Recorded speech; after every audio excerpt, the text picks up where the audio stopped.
Yun guys, so babalik tayo guys. So, pauwi na tayo guys. So, bukas guys.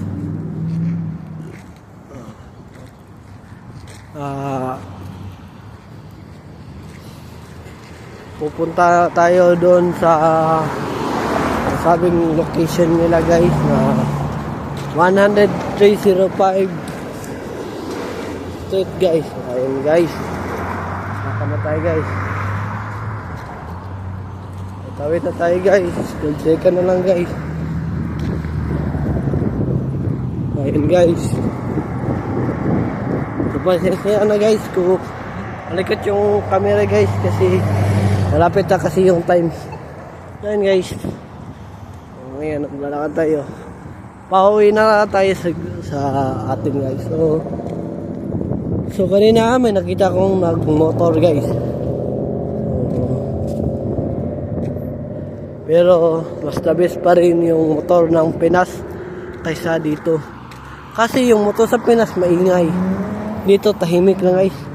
Mas maganda pa rin yung motor nyo maingay kaysa tahimik lang guys. Mas gustuhin ko pa yung motor na maingay guys. Kasi guys hindi naman yan sabi ng mga tao na alibadbaran sila sa ingay guys. May mga tao talagang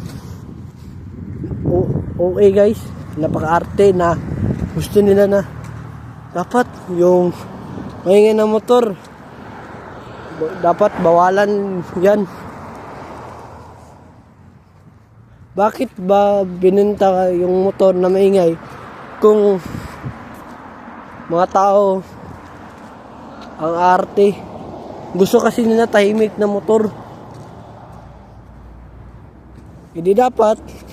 Huwag kayong tumira sa Pinas kung gusto nyong tahimik. Punta kayo dito.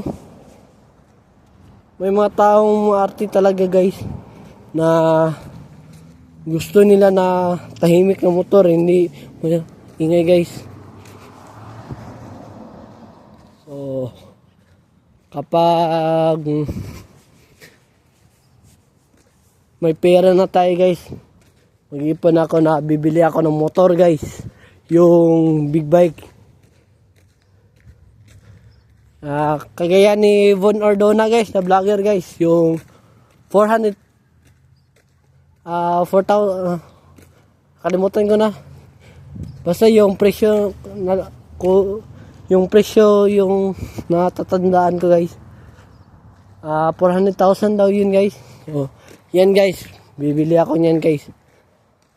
Gusto ko kasi yung big bike guys, kasi maingay yan guys. Ayoko ng motor na hindi maingay. Nagmotor ka pa kung yung motor na gusto mo ay hindi maingay. So guys, sa mga maaarte dyan guys, huwag kayong tumira sa Pinas kung hindi nyo bet yung maingay na motor. Mga tao ngayon, mga OA, napaka-arte. Sabi nila yung motor na maingay para daw sa mga mayayabang. Hindi naman guys. Yung motor na maingay, okay lang yan guys. Mga tao talaga kayo guys na napaka-arte. Ayan guys, yan muna sa ngayon guys. So shout out sa mga classic guys.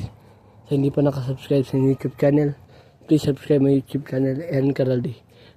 Don't forget to click the notification bell na all para updated kayo lagi sa aking mga vlog. See ya, have a wonderful day.